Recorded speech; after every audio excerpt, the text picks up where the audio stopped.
Mălin, you are one of the pioneers of the local startup ecosystem, and I'm very happy to have this conversation. So thank you for taking the time. Thank you for having me here. Currently, you are the president of Techangels, one of the most representative associations for startups on the local ecosystem. So let's start with the very beginning. Why and how have Techangels started? It started back in 2013. I think the founders were Radu Georgescu, Andrei Pitiș, and Daniel Dache at the time. I was part of the first group of people that joined Techangels at the time. Why it started, I think it's angel investment became something that we became aware of, and we felt like we can help each other, and that's how it started. And anyway, it happened quite late compared to other countries in Europe, but it's still good that it started somehow. Yeah, that's how it started. But Techangels went through some serious changes over the time. What's the biggest one?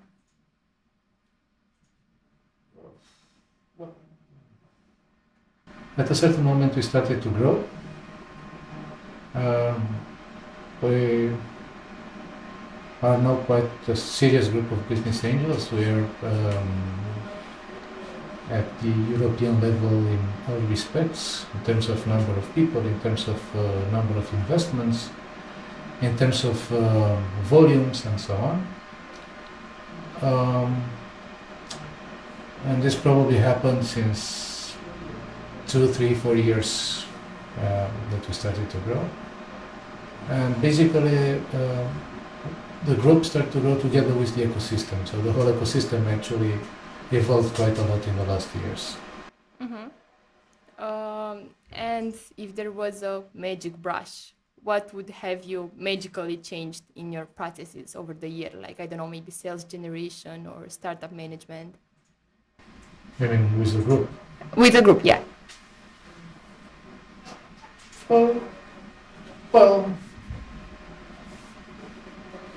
I believe it's okay as it is. So we don't really need a magic brush. It grew organically. It's a nice group. I wouldn't change much. Mm-hmm. That's good. You've been actively recruiting angels since the beginning. What makes a good angel investor? First of all, we are not really recruiting angels, so we are an open group, however. Mm-hmm. So if people are interested in investing in startups, they're generally welcomed in the group. They have to adhere to certain ethics and rules that we have. Nothing very fancy, but things like, you're supposed not to have legal problems or, to have auditable incomes and so on. So the group is open. It's not like we were actively looking to enlarge it. What makes a good business angel? Well, it depends very much on the startup actually. So, it's in the eye of the beholder. It's hard to say, but I like the angels coming from previously exited startups. So in my opinion, it's a good sign that the ecosystem is healthy and people that, made it are willing to give back and to help the others in the same positions as they were. But otherwise, all the business angels are welcome. So basically, it's not only the money, but it's also the knowledge, the willing to help. It's the networking and so on. So all of these are, helpful for a business angel. Mm-hmm. And whom would you like to see joining Techangels? Do you have some names in mind? Well, I don't have any name that, it's people that are good to have. I'm very happy that we saw, when Clever Taxi exited, we got Mihai and, not only, but also Andrei, who was before, and Mălin and so on. And then when Smart Bill exited, they got into the group. And when UiPath had an exit, we have at least part of the people from UiPath. So this is the thing that I like most. Mm-hmm. And do you have any advice for someone who would like to start angel investing, maybe on his own and not joining an association like Techangels? Actually, a group like an association like Techangels is good to have, especially for angels in the beginning, because you can learn by exchanging information with others. You can get access to a good funnel of startups. You can syndicate deals, which is all of these are basically learning steps, and are easier to happen when you're in a group than when you're by yourself. So one of the advices would be for a business angel at the beginning to look for such a group and to join it, and to try to squeeze as much information from the other members and from the group as possible, because as like any other sort of investment, you need to understand a little bit the way it goes. And talking about joining an association like Techangels, are there any advantages related to the learning curve? I mean, do you help the beginners, let's call them so, to learn how to spot the good deals or stuff like that? Yeah, it's not like we don't have theoretical,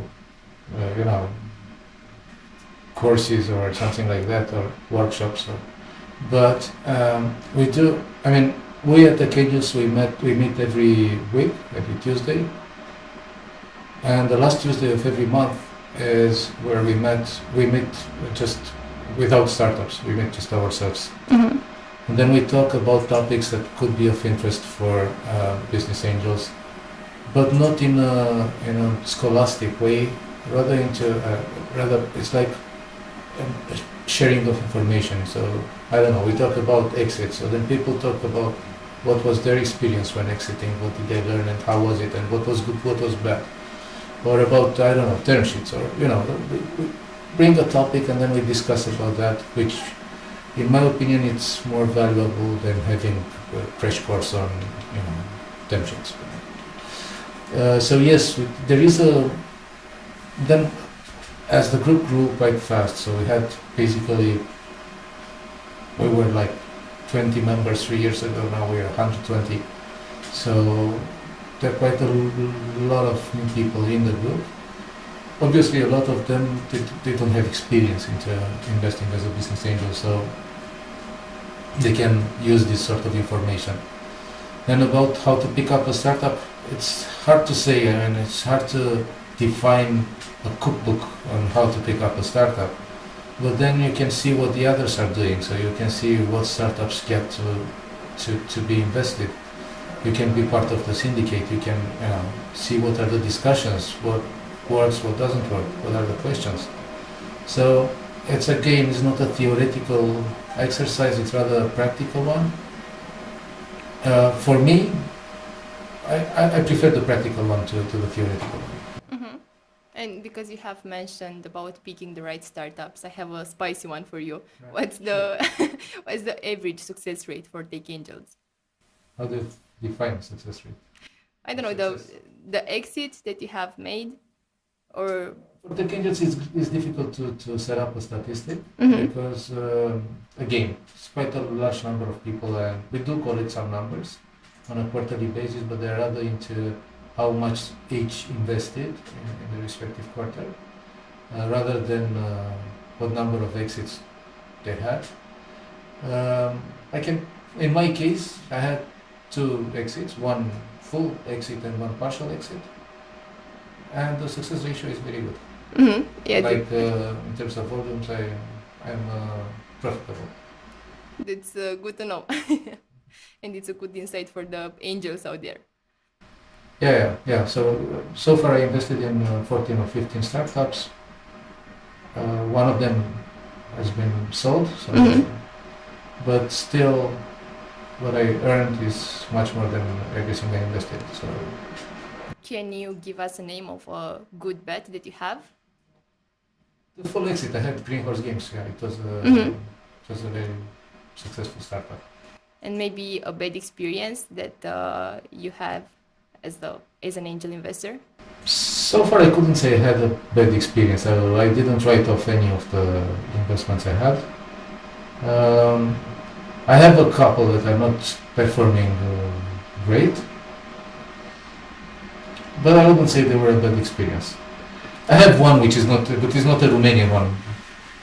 It's from abroad, and they have been through changing the management structure couple of times or 3 times already, and they're not in a very good shape. And how do you manage those that are not performing so good?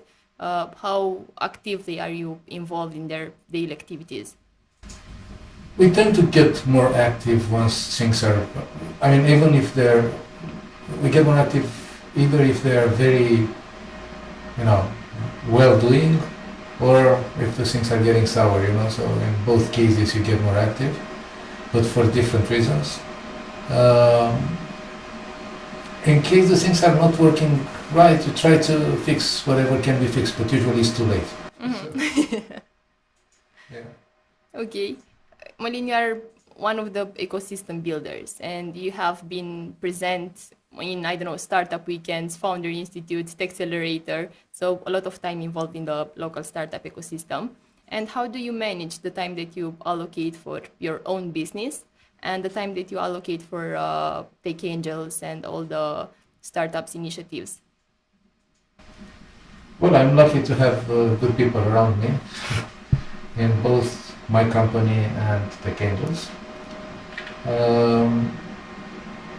And I think, you always have time for things that matter to you. It's just how to set up the priorities. And in my case, both my company and Techangels are important. So I'm trying to keep up with both.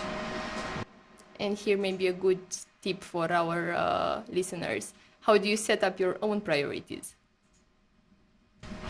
It's easy. I ask my wife. The best way to do this. It's also a matter of what you like most, and I'm lucky enough to consider more the things that I like than the things that I have to do. So if I don't like something, usually I can delegate at least part of it. So yeah. Okay, that's good. The local ecosystem have evolved a lot in the last years, and now we can see a lot of new VCs. And I was wondering, how does it work for you? Are they making the sourcing of the deal process easier or maybe a bit harder? Well, first of all, in general in Romania, the relationship in between funds and angels is very good. So at least for the active funds now, so they're not too many, there are only 3, but the full-blown VCs, there are a few other small ones. But the relationship is very good. Generally speaking, angels are providing a funnel to the funds, and funds prefer to invest in startups that have been previously invested by angels, because they have less education work to do, and because it's also some trust built there and so on. In Romania, it was a bit twisted, because we got not only funds but also the acceleration part of the funds, which initially were looking like somehow some sort of a competition with us as business angels, but in the end it was mostly a common work that we did. And again, collaboration was very good. I mean, I can say that both for Gapminder and Early Game Ventures, we had a very good teamwork with both funds that have an accelerator as well. Mm-hmm. So to answer your question, relationship is very good. I don't see a problem. I mean, it can be an advantage if Romania will have some additional funds and eventually some larger funds as well.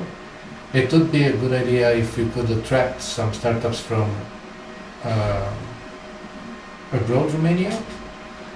The only thing we shouldn't do is, we as Romanians, we shouldn't break what it works. So if it works, let it work. I'm thinking now about there were talks with the PNRR program. They were willing to make 20 funds, 20 million each. This would be stupid. So, plain stupid. If they have 400 millions, that's great. They should make one large fund, eventually 2-3 smaller ones, and they can make accelerators. That's a good thing. Or rather, empower the existing accelerators and have them, these guys, they know what they are doing. They have some experience, whatever. So they did some good things, and we should encourage them to go further. Otherwise, there is no real problem. We don't have enough money for startups. So, yeah. Mm-hmm. And talking about these funds and VCs and other players, how do you see the Romanian ecosystem in the next, 5 years? Oh, I hope for the best. I don't know what to say. We are somehow lagging behind some other countries in the area, in the region. Definitely Poland is doing, they had 50 funds or something. It's, nothing to compare with. Bulgaria is more advanced than us, Hungary, Czech. So there are a few countries that are already doing better than we do. And the fact is that some of our startups are migrating there because they got the money, So we should balance that and eventually try to get the good ones here if we can. Mm-hmm. But can you identify some good practices that these countries have and we don't have yet? Yes, I can identify some good and some bad practices. So definitely if the states start throwing out money, that's not a good idea. Mm-hmm. By the way, we saw that here as well with, all the programs that we had so far with startups.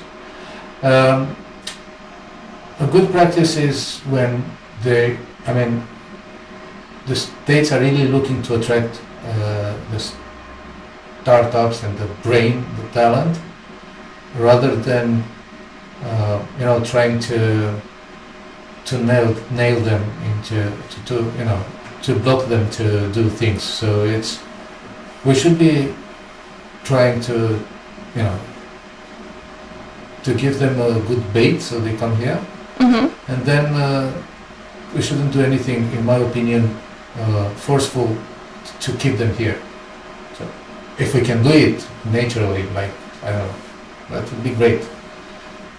But it will be difficult. It's difficult for Europe in general. We can see most of the good startups in Europe are migrating in the US, which is not good for Europe. Mm-hmm.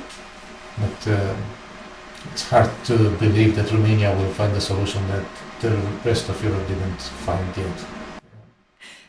Talking a little bit about the founders now, when you are looking at a young team, what are some, good skills that you are searching there?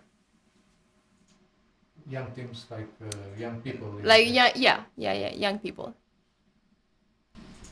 I love them. They are usually more enthusiastic, more dynamic.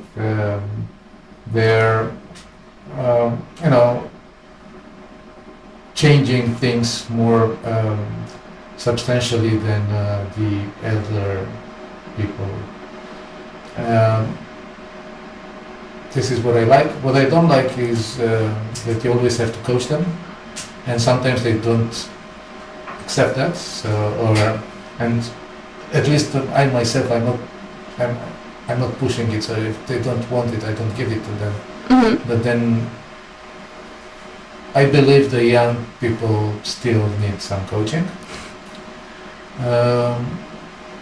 I believe there are things that are to be improved in the actual economy and so on.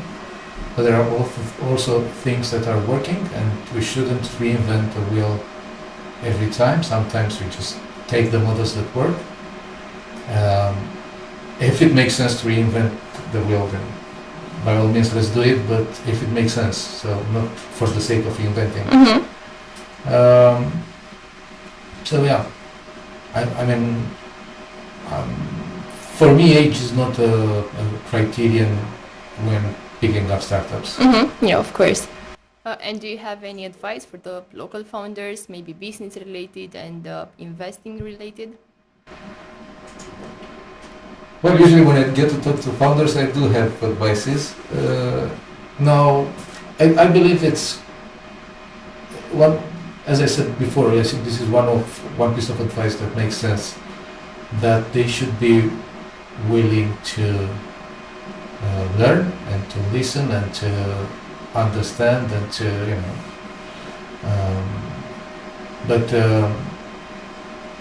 yeah, so this is one piece of advice, and then they should get around them as many people as possible that are able to teach them, if and they have something to in general, for me, when picking up a startup team is very important, and actually the way they're able to build a team says something about the founders. So they should try to keep inspiring people around them, and that includes their team members, but also their customers, partners, investors. We all like stories, so then start telling some stories, start inspiring people, tell them about the success you're gonna have, and so on. And then they should. I mean, maybe it sounds like a bit too storyish, but then it's also important for a startup to keep their feet on the ground. So they should understand the market. They should know how to make money. If they don't know, they should try and see how it works, what works better, and so on. So it's also about very. There are some abstract story things that are very important in my opinion, but there are also some very clear, practical things that you have to achieve. Yeah, I hope that the founders out there were listening carefully to you. Can you see the next Romanian unicorn coming? No. I hope it's going to be, I don't know, Techcelerator or whoever, and I hope it's coming fast. But in my opinion, it's good that we have them already, and I think there will be some others coming. So it's just a matter of time. And worldwide, what sector or industry do you think that is growing so much that will give the world the next, 4 to 5 unicorns in the next years? Again, tech is everywhere. We can see now, unfortunately, the war probably or may produce the next unicorn from the cybersec space. So it could be maybe artificial intelligence, could be quantum computing, who knows? Yeah. And the last one, can you give all the ecosystem players an advice, the local ecosystem players, like VCs, founders, angel investors, a general advice for everyone? Well, what I like most with our ecosystem is it's very open and transparent, and people are friendly and willing to help. And my wish, not my advice, but my wish would be to stay like this, to keep up. Mălin, thank you. You're welcome.